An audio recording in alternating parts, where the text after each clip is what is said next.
What's up, everybody? Welcome to the Disc Golf Nerd Plastic Podcast. In this episode, I wanted to give out some awards that kind of wrap up what was a tremendous year of disc golf as a fan, and for me personally, it was just really wonderful. Great season, tons of exciting golf. Great year to be a fan of Ricky Wysocki and Paige Pierce, I will say. But just exciting golf, start to finish, amazing events. And just a lot of really great things to happen this year. Full disclosure, I am more or less ripping off this idea for a show from Dixon Jowers. He has his own podcast called On the Box with Dixon Jowers. Good show. I listen to it regularly. I think I've listened to all the episodes. He does a great job of breaking down the technical aspects of the tournaments in terms of statistics and all that kind of stuff. And he had a year-end gala episode, which was his last episode of the year, I believe, until next season, since his show is mostly focused around tournaments. And I really liked it. I did not listen to that episode before I started to formulate my opinions for moments and things that I wanted to recognize on this episode, but I did see his post in his Facebook group for worst putt, best putt, worst shot, and best shot of the year. That started to get me thinking, what do I think were some of the best shots of the year or best putts of the year and moments and all that kind of stuff. I have since listened to Dixon's episode. I think we matched on a couple of our ideas in terms of who we wanted to highlight and the moments that we were impressed by over this season. But yeah, full disclosure, Dixon, I'm sorry. I'm robbing your idea. It was a great one, and I think it would be a really fun show to record, so I wanted to do my own version. Hopefully Dixon doesn't have too much trouble with that. You can't get too upset if I readily admit it, can you? It also kind of reminded me of back in the day, Marty McGee used to do the McFly Awards, where he would do, ace shot of the year and all that kind of stuff, just based on the stuff that he had filmed over that season, which I think was really cool. I'd love to see him do that again. I'd love to see Jomez do that and go back and highlight some of the best shots and moments that they captured. I think Central Coast has done a top 10 in the past before, and those are really fun. And I love all that kind of stuff. Highlight videos and stuff are really great. And I think those are also a tremendous way to provide exposure for disc golf, where you might not get somebody who doesn't know what it's about to watch a full round video. If we had little top 10 clips of really amazing shots and really well-filmed stuff that we could show around to people who aren't familiar with disc golf, I think that could be beneficial. But yeah, ripped off the idea from Dixon, and I loved it, and I'm going to get into it. We're going to talk about some different stuff than he did, and I'm also going to do putt of the year, best shot, worst shot, and all that kind of good stuff. So let's get into it. First of all, I would just like to send a huge thank you to all the people that have supported me over this last year, whether it's sponsors like Basket Bashers, Disc Golf Depot, Dynamic Discs, Michael Gibney and Prodigy Discs. I hope I'm not forgetting anybody, but Arsenal Discs sent me a disc recently. So many people have really helped me out with this endeavor, and I also really want to thank you guys, everybody that listens to these podcasts and watches my videos. You guys mean a lot to me, and I just want you to know that. I truly appreciate you guys supporting what I do. I would not continue to do this channel if you guys weren't there supporting it, watching the content, all the subscriptions, all the likes and the comments and all that stuff means a lot to me. So I definitely appreciate you guys very much. Bear with me. My voice is kind of jacked up. I've been sick for a couple of weeks, but I have the day off here, and I'm ready to record some podcasts, and I'll try to keep my voice clear as best I can. Okay, so let's start with some personal things that happened for me in terms of running this disc golf channel. Disc Golf Nerd channel is my premier hobby in my life, and I love doing it, and some cool things happened to me this year that have not happened before. One, I sponsored my first review as a sponsor for a review for another channel. I sent a disc that was sent to me to review by my friend Chris Caulfield. He sent me a bunch of discs, including one of which was the Star Wombat 3. I thought it would be a really great disc for a youth player to try to use, so I sent it to a friend of the channel, Mr. Riblet.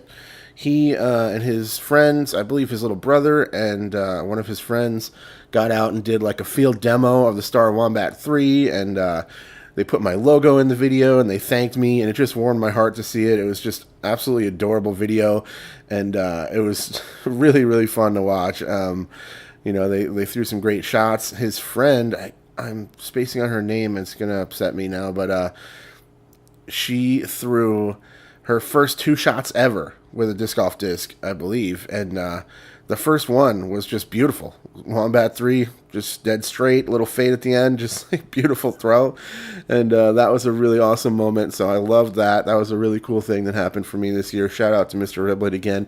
If you just Google Mr. Riblet Wombat 3, you'll find it. Also, I did a shout out to him, a video on my channel that you might be able to find. Still kind of blows me away when Johnny V reached out to me and asked me to provide reviews, kind of condensed reviews for the Smashbox TV podcast. I'm a huge Smashy. I'm a big fan of the show.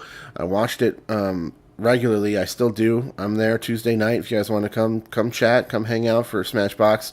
It's usually a lot of fun. Great chat goes on in the chat boards, and it's a lot of fun interacting with the guys, and I love the show. So when Johnny V reached out to me to ask me if I was interested in sending him kind of condensed DGN reviews to play on the show as kind of like a filler transitional thing that he uses it kind of between one segment before he gets a guest lined up or whatever, it's a great thing to just play to give them a couple minutes to regroup, and it means a lot to me. I was still kind of shocked, and every time I send him a video, he's always super happy to have it, and plays it pretty much right away. And every time it pops up, it's just like, man, I still so crazy to see myself just pop up in the middle of the show, and to think that all of their fans that download the episodes after the fact are hearing my reviews as well. I think I'm a good choice for it, if I'm being honest, just because I am mostly audio based in my reviews. It's mostly just me explaining stuff about the discs. So for a podcast, it's actually pretty good. You're not missing much other than just a look at the disc and the rim profile and the plastic and all that stuff. So it actually translates pretty well, in my opinion, to a podcast review format.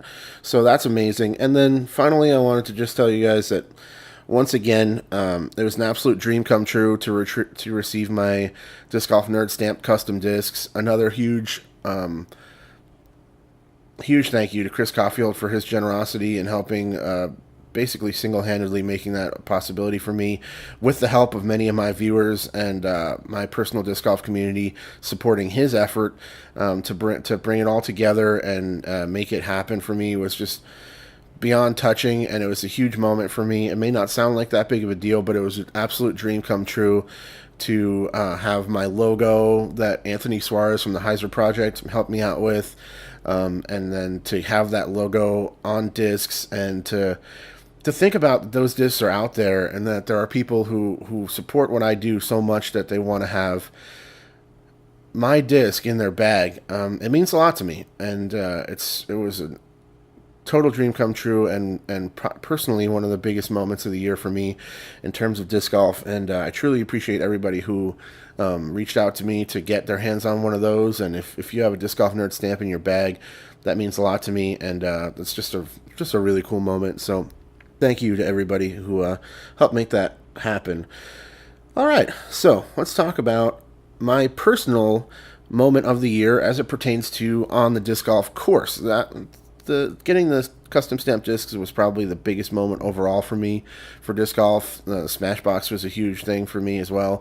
Bobby from DD reached out to me as well to see, how we could get more DD plastic represented on the channel. That was amazing, and all that stuff is really great. But in terms of things that happened to me on the disc golf course, 2 things stand out in my head over this year, and I really didn't play as much golf as I would have liked to over the 2017, but what are you going to do?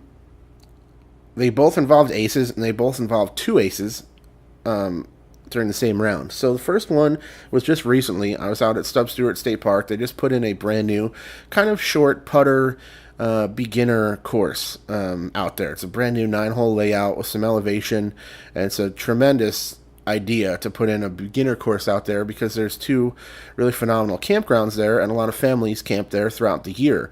So it's a perfect place to put a relatively easy but still Some technical shots and some trees that you have to navigate, but relatively short, very beginner friendly disc golf course there. And they did that. It's a 9-hole course. It's not quite done. There's only a few tee pads in so far, but it's going to be, once it's fully established, it's going to be a tremendous place to have people get introduced to the sport of disc golf during their camping trips with their families and stuff. I think it's a great thing.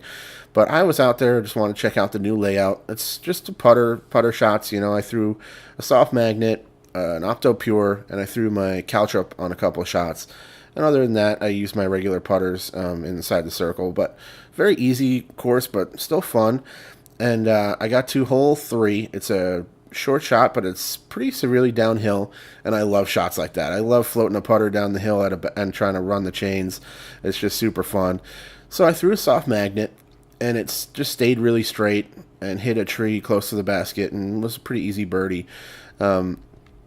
And then I was like, you know what, I need something with more fade, so I bet you my Caltrop would work well here, just to kind of have that natural downhill fade that an overstable disc will do. If you kind of throw it on hyzer, it'll naturally kind of fade and hook around the corner.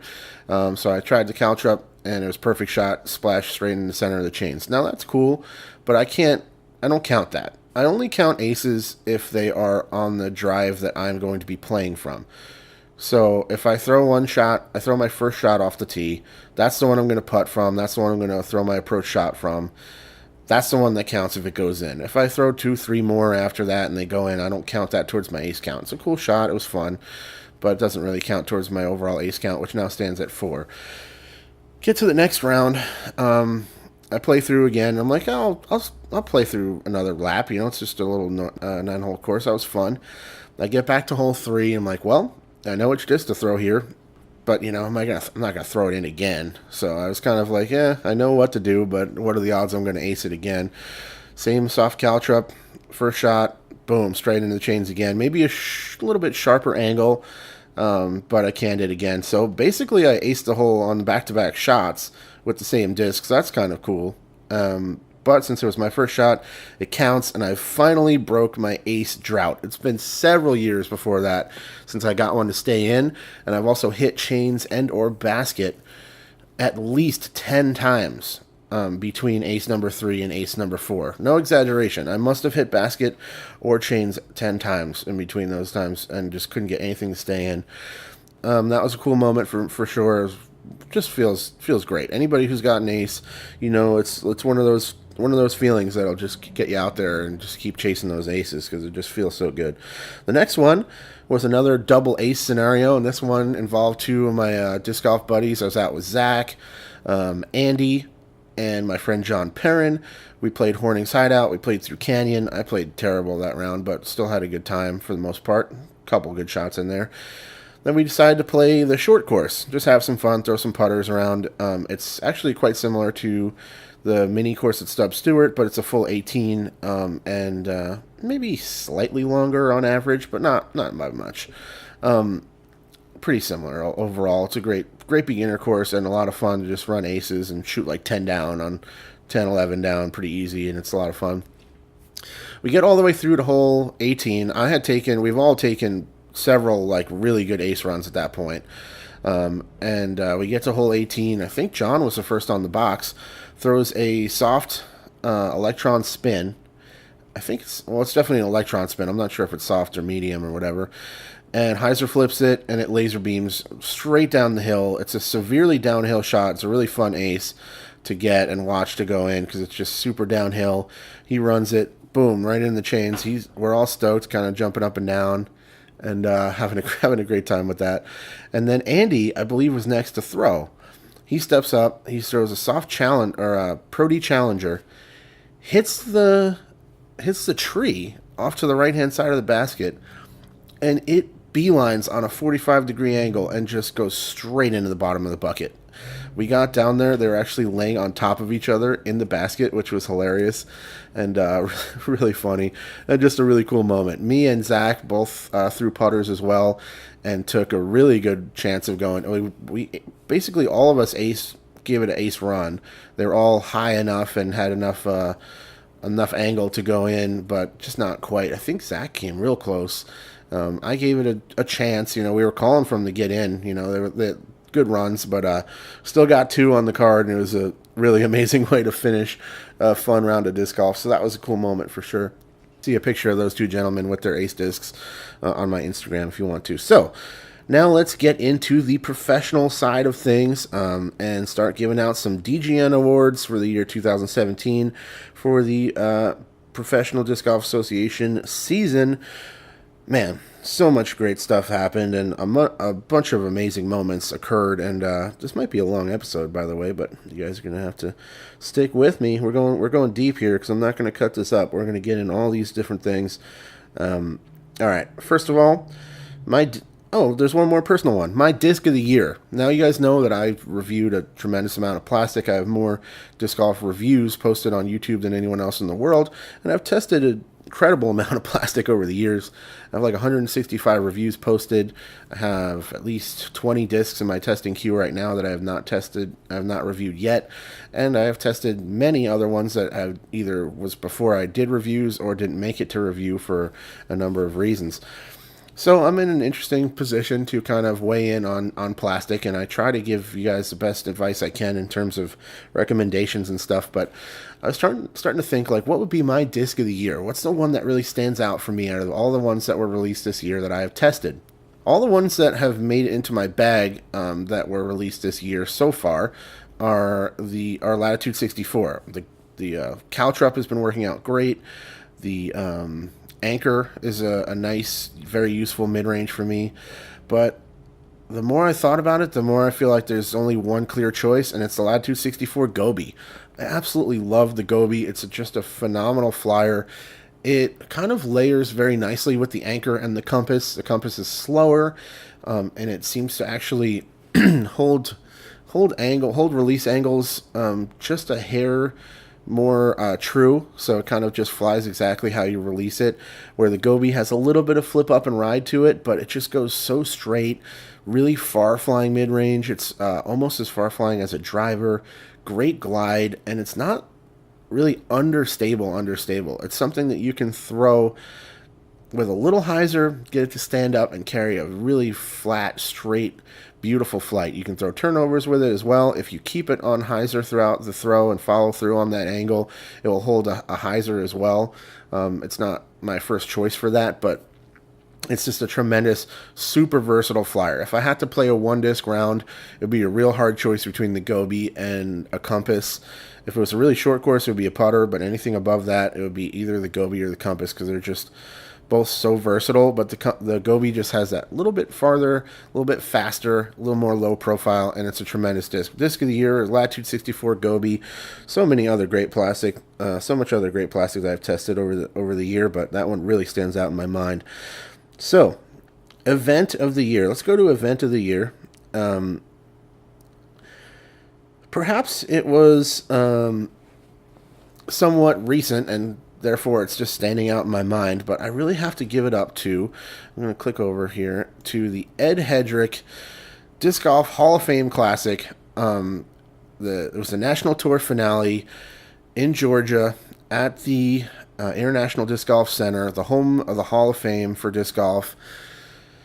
And it was just an epic event. I mean, the way it all finished out was just so unbelievable. Paul McBeth shoots this incredible final round to go into a three-way playoff. The top 3 rated players in the world, National Tour finale at the home of the PDGA Hall of Fame. All the best players in the world competing. And we got a 3-way playoff between all the 3 best players in the world, 3 highest rated players in the world. Just unbelievable moments. Ricky hits a huge putt on the second hole of the playoff to eliminate Simon and keep the ball rolling, keep the dream alive for him. After just Ricky going so clutch to save a huge par on 17 and also make sure he got the birdie on 18. He had an eagle chance to outright win it and left it uncharacteristically low. I mean, it was just an unbelievable event, start to finish. So many amazing talking points from the Ed Hedrick Disc Golf Hall of Fame Classic, and it was definitely my event of the year. Several of my other awards are going to go to things that came out of that event, and that's part of why I picked it. It's just so epic. I just really really loved watching all the coverage for it. The live scoring was intense, and really, really amazing event. So, moving on to round of the year, and I just said it. It was Paul McBeth. His final round at the Ed Hedrick Hall of Fame Classic was just insanity. I'm looking at it here. It was 14 under par, right, which is a 54. The crazy thing is that, like, as amazing as that round is, it's only 3 strokes better than Simon did, and only 4 strokes better than Ricky. Now, us mere mortals will easily take 2, 3, 4 extra throws on a bad hole out there on the course. I mean, so to have this round be this amazing and still be so close to Ricky and Simon in the grand scheme of things is pretty wild, and just shows you how high a level these guys are competing at. But he was 14 under par. So from hole 1 to hole 11, it's nothing but birdies except for an eagle on hole 8. So birdie, birdie, birdie, birdie, birdie, birdie, birdie, eagle, birdie, birdie, birdie. Then he actually does take a bogey on hole 12. But through the front 9, he's 10 down through the front 9. That's just bananas. And then after his bogey on 12, immediately 2 more birdies, 1 par on the entire round on hole 15. Then another birdie, and then he actually did bogey 17, which is a brutal hole. I mean, Simon and Rick forward it. Devin Owens, who came in 4th. Austin Turner, who came in 5th. Conrad was right after that. They all took 4s on 17. It's a tough hole. And then he birdies out 18 to go into the playoff. And then in the playoff, technically birdied the first 2 holes of the playoff as well. So just unbelievable round by Paul McBeth. And it's definitely got to be round of the year. So that's my award for that one. Let's move on. I'm working off of a color note on my phone because I'm very official and very organized in my approach, as you guys know. All right, moving on. Favorite round video. We're going straight back to the Hall of Fame Classic. It was round 2 chase card, and it was put out by Prodigy Discs. Now there's kind of a push these days for like Jomez or CCDG or nothing. You know, nobody else really gets that much love, and I understand that Jomez is operating at such a high level, and I'm beyond impressed with the work that they've done, and thankful for the work that they've done over the season, bringing us so much incredible coverage at such a high quality level.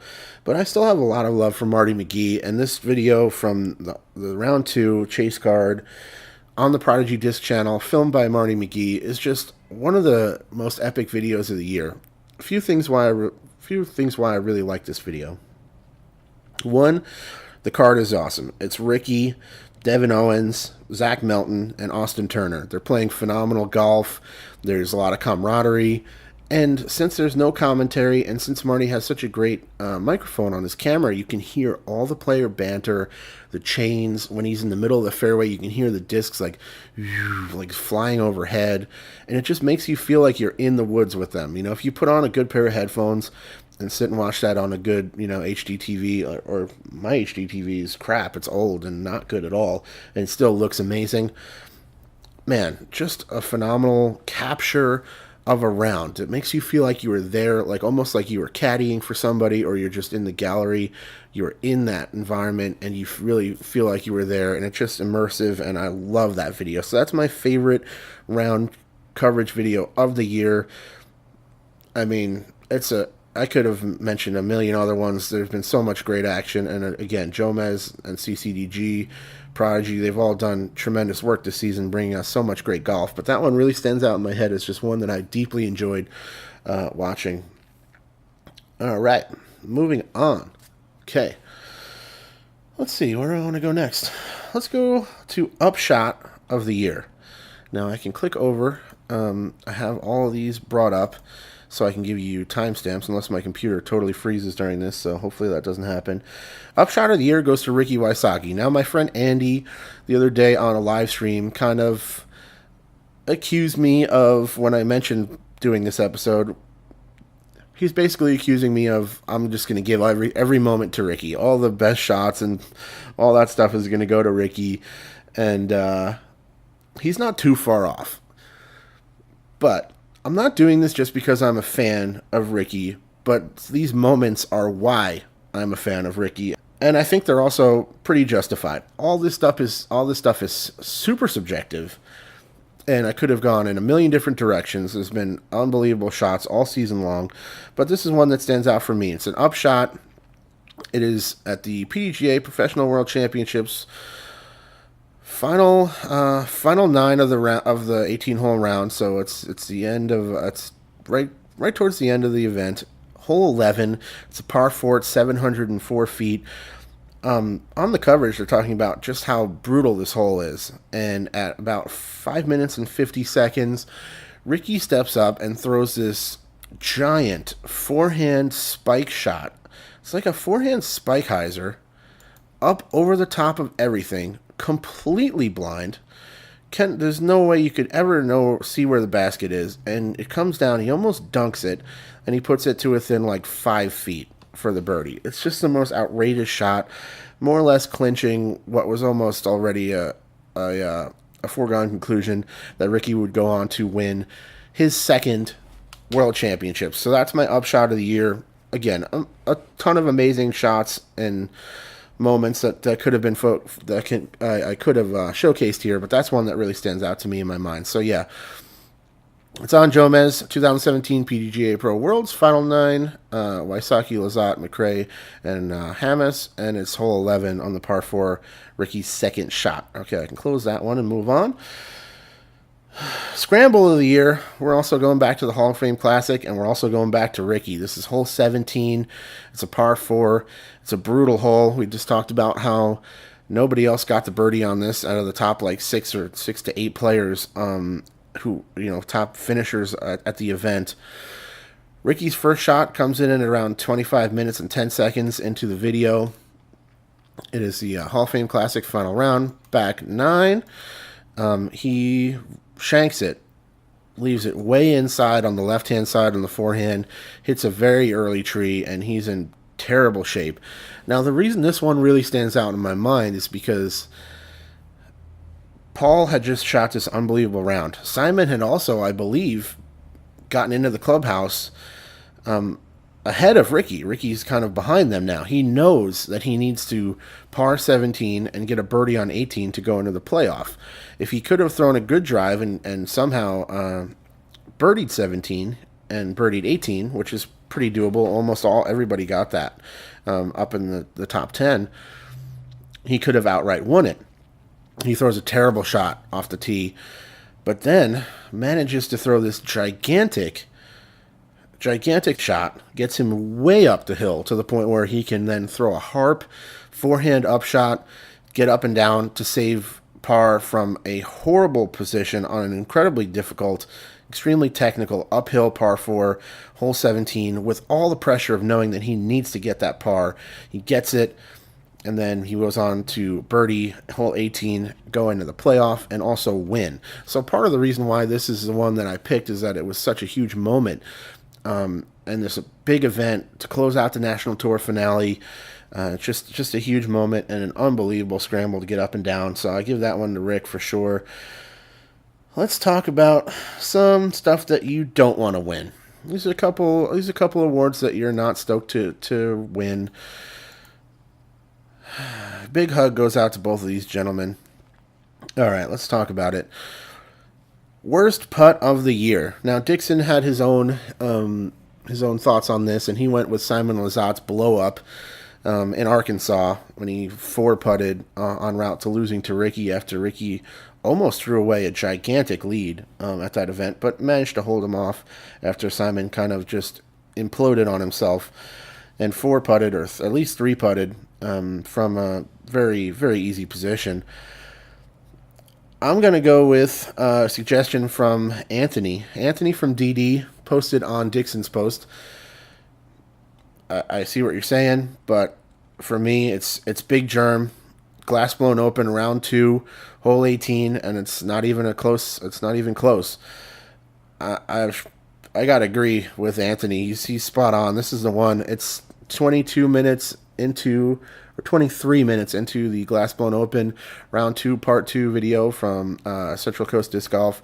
Big Germ, if he laid down in front of this lie, his head would be touching the pole. So it's basically as far away as he is tall, and he barely even hits chains. It's just one of those complete misreleases. I mean, he tickles like one chain from about 7 feet away. So it's just one of those moments that you just can't get it back, and there's nothing you can do. Big hug goes out to Big Germ on this one, but you get the 2017 Worst Putt of the Year award. All right, we can close that one out and move on. All right, the next one is also one you don't want to win. This is Worst Shot of the Season. This one's also super subjective, and you could easily say that just ripping it into the first tree off of the tee, which happens pretty often, could be considered one of the worst shots of the year. But I'm gonna go a little bit away from that. That's kind of just a misrelease, and a lot of those times, if you had thrown it another few inches to one side or the other, you would have gotten through the gap, and it would have been a perfectly fine shot. So we're gonna go to the Beaver State Fling. Bonus points for this one since I was there in person. This is Anthony Barella, round 4, part 2 on Central Coast video. The shot comes in at around 2 minutes and 50 seconds. Now, any of his first 3 shots on this hole, which is hole 10, par 4, honestly could have been considered one of the worst shots that I can recall on the season, unfortunately. And his first shot was off the tee, and he just pulled it over, turned it over, deep OB. There's a road running down, and you need to kind of hyzer in to finish in bounds on this shot. Everything road and beyond is OB, and his drive goes nowhere even close to getting back in bounds. He just completely rips it over. The reason I'm going with the second shot, even though the third shot could be considered as bad, if not worse, is that because he had already made the mistake once, and now he steps up here, he throws a mid-range, and just puts too much heat on it and flips it over deep OB to the point where it never had a prayer. About a second out of his hand, it was gone. It was never getting back in bounds. His next shot, he only moves up. I don't know if he moved up at all, maybe a couple feet, because he threw it directly OB. Goes with another mid-range and throws it way out over the road, hits a tree branch, and somehow barely gets back in bounds. So he could have easily thrown double OB, double yank outside, and that's just a rough moment for him. Anthony Barella has all the skill, all the talent, and was going to be one of the best players in the world. He's already one of the best players in the world. He's in the top. I'm not exactly sure what he's rated, but we're going to see big things from Barella in the future if he sticks with it. He's got all the skill, and it was great watching him play. I mean, he threw some amazing shots as well. But this one got the best of him, unfortunately. So he gets my vote for worst shot of the year. Close second also goes to the Beaver State Fling, and it's Paul McBeth's forehand roller on hole 18. I don't have the timestamp brought up for that one, but it was a real bad one for Paul. He's in a rougher position, but it's one of those shots where he just totally doinked it, and the pressure maybe got to him, and maybe he's just not used to having to kind of do these kind of super far reach out straddle forehand. Not even he's not straddling, I guess, but he's super reached out, left leg behind his mini, and he's down on his right knee trying to throw a forehand roller to get around the corner, and he just goes with, I think he throws a driver, which is also kind of weird because I feel like a mid or a putter would have stood up and got him closer to the basket, and he just spikes it into the ground. It goes almost nowhere and leaves him with a huge putt that he does not convert. Had he gotten 10, 15 feet closer on that forehand roller, he would have had a much more makeable putt to outright win the Beaver State Fling. He does not. Ricky ties him on the last hole and goes on to win the playoff. So that was a big moment and a very poorly executed shot from Paul McBeth that I think could be considered one of the worst shots of the year. But again, it's a coin toss. Take your pick. All right, let's make sure I'm still recording, which I am, and let's move on to good stuff. All right. putt of the year. I'm going to give you two different ones on this one, and there's two different perspectives on this. Now, are we just talking about the actual putt itself and the technical ability that was needed to make that putt work, or are we talking about the putt in the moment?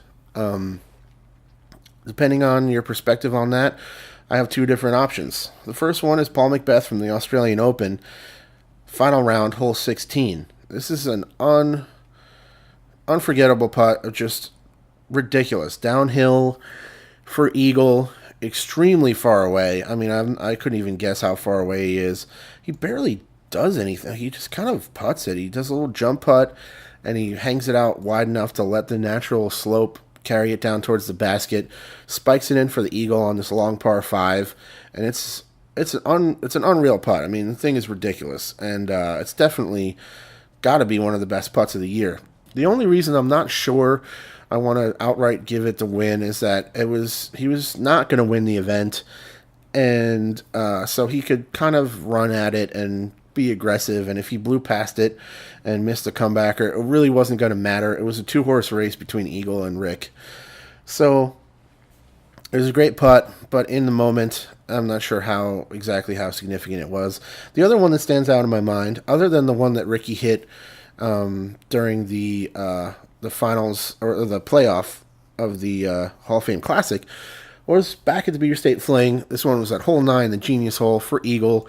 It's a giant putt downhill that he needed in the middle of this battle with Paul to take another stroke on him after he just took a stroke on 8, and I believe to put it within 1, if not tie, at this point in the round. So yeah, just a ridiculous putt from Ricky. That one is huge. It's way downhill as well. It's shorter, but in the moment, it's a pretty sick putt. Again, flip a coin. They're both amazing. There was a ton of other ones.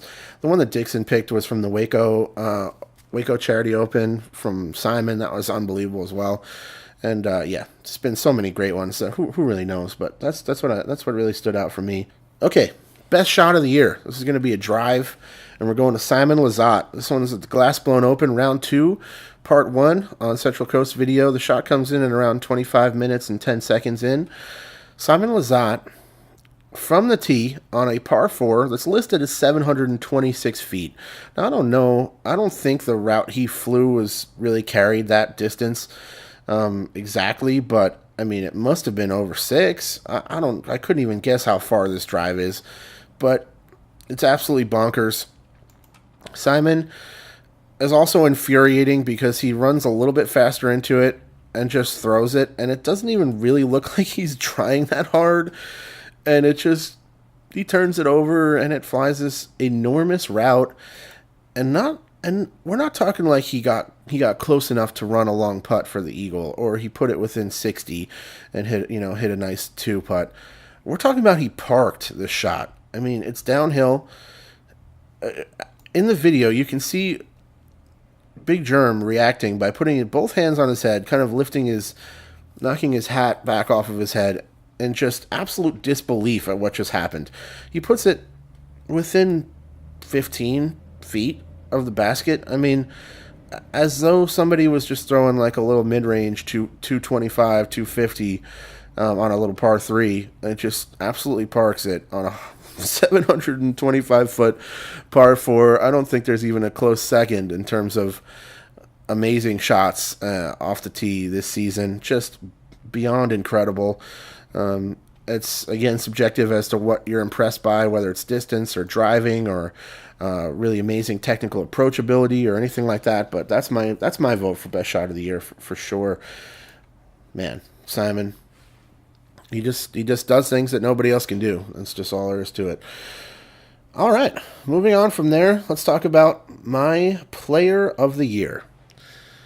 Now, this one could have gone to Ricky pretty easily. I don't think anybody could really argue against that. The amount of wins that he had, he won Worlds, amazing finishes. Paul McBeth had another tremendous season, although he had, I think, 4 or 5 less wins than Ricky on the year. Ricky definitely took in more money. I believe Ricky set the all-time earnings record for a single season. He won the Disc Golf Pro Tour points and the Disc Golf Pro Tour Championship. He barely lost the National Tour point series, but he did win more events, I believe, than Paul, or I'm not exactly sure. But anyway, Ricky had a tremendous year, but I'm not picking him for Player of the Year. My Player of the Year is Paige Pierce. I mean, is there any argument in terms of somebody who competing within their division and just dominating the field over and over and over again? I believe her win percentage for the year was in the 80s. It was like over 85% wins based on what Dixon had broken down. Dixon also picked Paige as his Player of the Year, and I think there's no other option. In terms of just sheer dominance within your division, Paige Pierce has just destroyed people all season long. And there were times where she kind of like let it slip a little bit, where had she just had a kind of middle of the road round, all the rounds of the event, she would have won by even more. There were several times where she was the only player in her division to even finish under par on a tournament and win that way. She won the Beaver State Fling National Tour event. It has a pretty stacked field for the women's division by like 18 throws. I mean, she won Worlds. She went on to compete in the United States Disc Golf Championships, including shooting a 5 down during the championships on that layout. Just insane year for Paige, and I see potentially even better things from her next year. That's the scary thing, is that she's going to be even more confident, even more in tune with her discs next year. And if she can like dial in a couple of the issues that she had on some of the rounds this year, I wouldn't be that surprised to see her be even more dominant next year, which is the really scary thing for the people competing in her division. So shout out to Paige Pierce for just a tremendous season, and absolutely hands down Player of the Year as far as I'm concerned. And the men's, if you're going to say Player of the Year for the men's Pro Open division, you guys know I'm giving that one to Ricky. And I think that one's also pretty clear in terms of whether it's Rick or Paul. I think there are some definite distinctions that you can make to say that Ricky had a better year than Paul, but Paul also just phenomenal season, as he likes to do. What else do I have left here? I'm not sure I have a whole lot. Okay, final award. This is the crowning jewel of the very prestigious first annual Disc Golf Nerd 2017 year-end awards. We're going to go to Moment of the Year. And this, I have 3 different choices. I'm basically going to do like a gold, silver, bronze kind of scenario here. I'm going to give you my top 3 moments of the year, and why. All right. So, bronze medal, coming in third moment of the year, Ricky Wysocki with his ace at the Utah Open.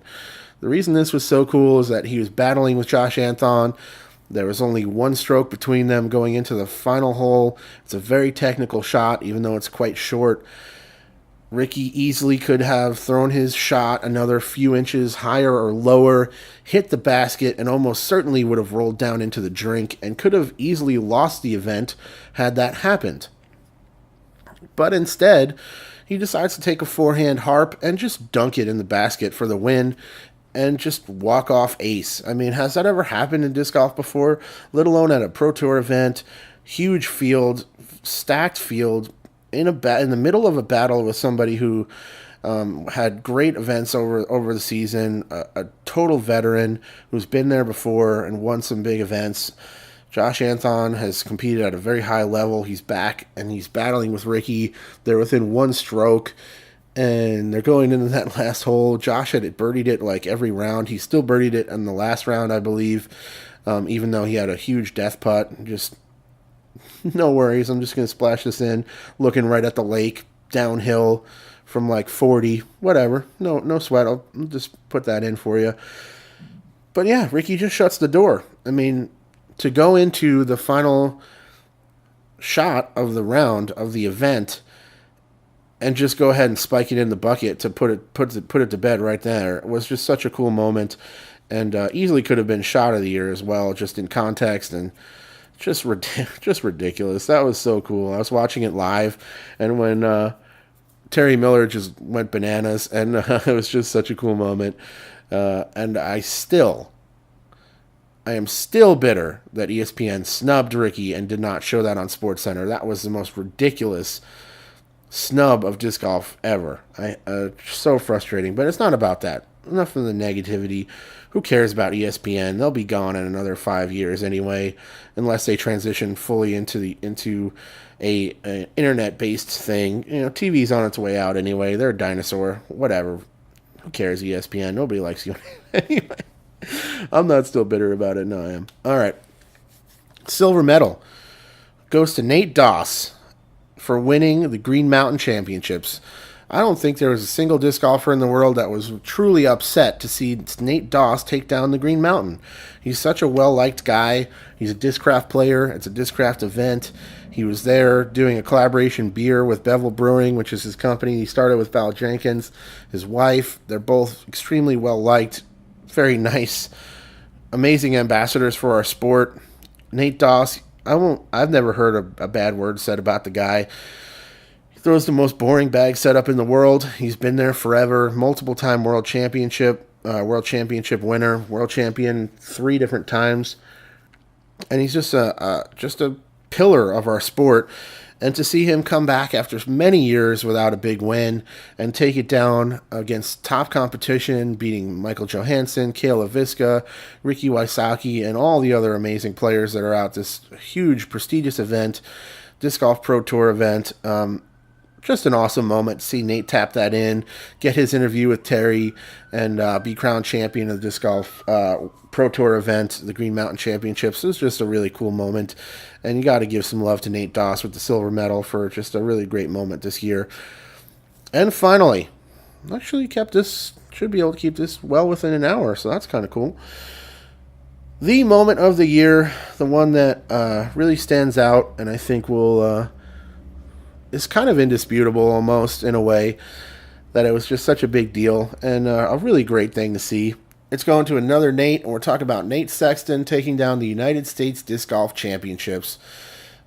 He's been there forever. He's a really high-level player who's been around for a long, long time, and has really just kind of lacked that big breakout win. He's had some great finishes and some good wins out there, but he just never really had that big win, and to not only get it at a major, but to get it to USDGC as an Innova player on their home turf, with so many friends and family around him to support him, including a great close friend in Jeremy Colling on the card, right there ready to congratulate him.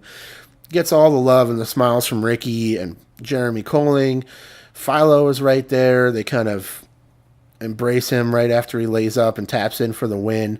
To be able to go into 18 knowing that he can bogey and still win, and to have his wife and young daughter there, was just a really unforgettable moment, and definitely probably the biggest moment of the year, and something that, again, nobody was upset to see. You gotta love Nate Sexton. He's such a nice guy.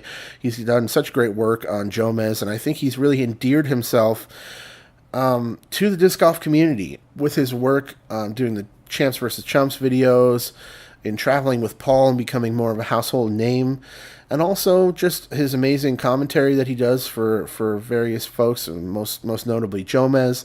He's really endeared himself and kind of cemented his place in the disc golf community as a big fan favorite, and I think you really couldn't be upset to see. You guys know I'm about as big a Ricky fan as it gets. I wanted him to take down the USDGC really bad, but to see Nate win instead, did it really upset me? Did it make me upset? No, it didn't. It was a cool moment, and totally deserved win by Nate for playing amazing golf all weekend long. That will do it for my year-end award ceremony. Once again, I'm just going to thank Dixon for the inspiration for this episode. If he has a problem with it, he can come on the show and give me grief about it, but I don't think he'll be that big of a deal. Big thank you once again to everybody who supports this channel, whether you're a sponsor or just one of my viewers and my subscribers. You guys mean a lot to me. I'm going to do my best to give you guys more content that's worth watching in the year 2018 and beyond.